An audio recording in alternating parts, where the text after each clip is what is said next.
Imagine a number 9.58. To you and me, it's a heartbeat, a breath. But to one man, it was a lifetime. A war against gravity, doubt, and the limits of what it means to be human. August 16, 2009, the fastest man in history is about to do the unthinkable. The entire world is watching. But before the stadiums, before the Olympic goals, before he became lightning bolt, he was just a boy from a small village, running barefoot for fun. From the dirt roads of Trelawney to the summit of human achievement, strapped in. This is how Usain Bolt became lightning.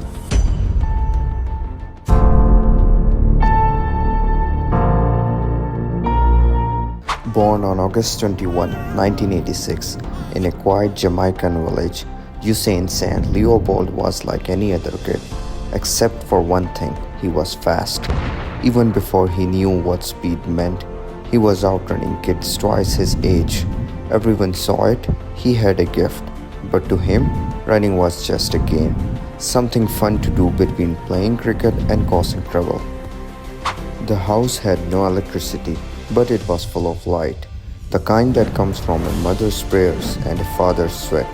They didn't know it yet, but they were raising a storm. In Jamaica, storms don't just rage in the sky, they brew in the soul. Talent alone doesn't make champions, and Usain, he was about to learn that the hard way.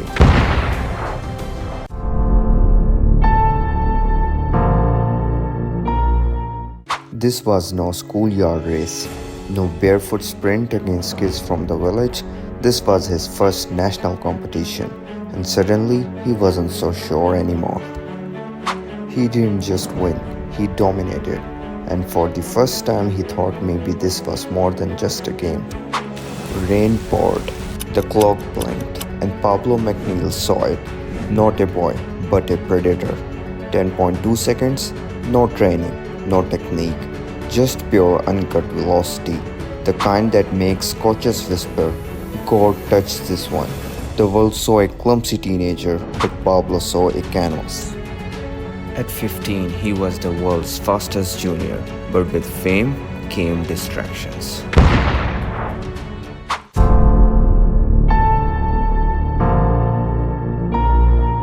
It was happening. The boy with God-given speed was getting lost. He had the world at his feet, but instead of training, he was living the fast life. Late night parties, no discipline. He thought his talent would carry him forever, but life doesn't work that way.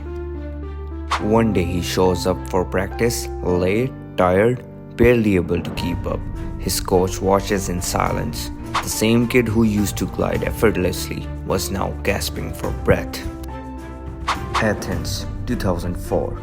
The stage was set, the world waited, and Bolt broke, not just his body, but his spirit. The future king limped into the shadows, wondering if crowns are made of thorns. The newspapers crucified him, lazy, arrogant, done, and for a while, Bolt believed them. The track became a ghost town, and the ghost was him. Lightning never strikes the same place twice. Round. It strikes where the resistance is weakest, and Bolt's soul was a lightning rod. And then the real nightmare, a back injury, scoliosis. Doctors told him this could end his career. No more running, no more championships. It was over, unless he made a choice. Legends aren't born in the spotlight, they are forged in the dark. And that night, Glenn Mills handed Bolt a choice, rise or rust. And in that silence, Bolt made his decision. No more parties, no more excuses. It was time to become something more.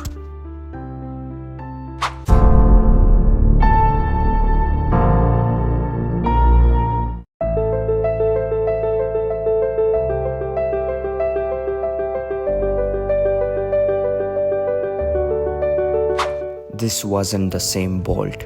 No more laziness, no more shortcuts.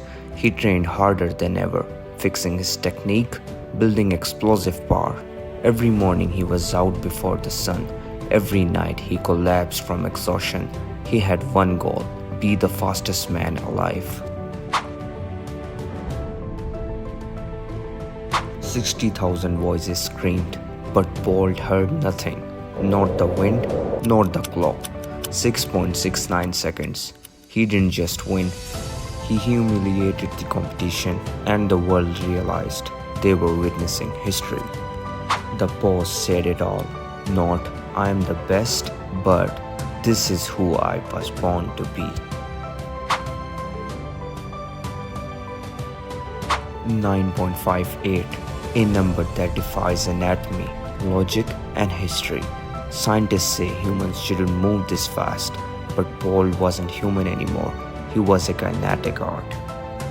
But he wasn't done yet. The storm had a name now, and it echoed across eternity.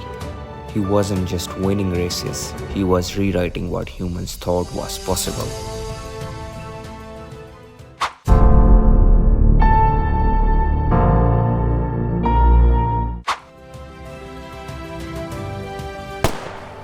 With that smile, he did it.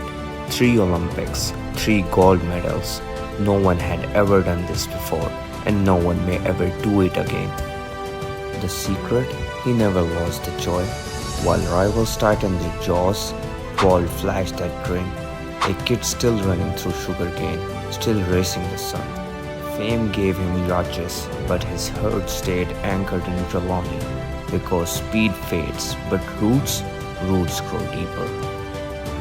In 2017, Usain Bolt took his final bow. He was no longer the fastest. His body had given everything. But speed was never just about running. It was about showing the world what's possible. The fastest man alive finally stopped, not because he was tired, but because he had crossed every finish line he ever dreamed of. Statues gather dust, legends, they breathe. In every child who hears the starting gun and thinks, maybe I can outrun the impossible too.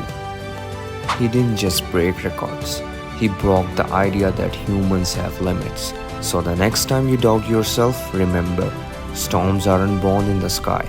They are born in the quiet moments when someone decides to run. Today, Usain Bolt's records still stand. His speed, his dominance, his legacy live on, not just in numbers but in the millions he inspired. He started as a boy, running barefoot in Jamaica. He became the fastest man in history, and when the world remembers speed, they will remember one name, Usain Bolt. If this story inspired you, hit that like button, subscribe, and tell me who should I cover next.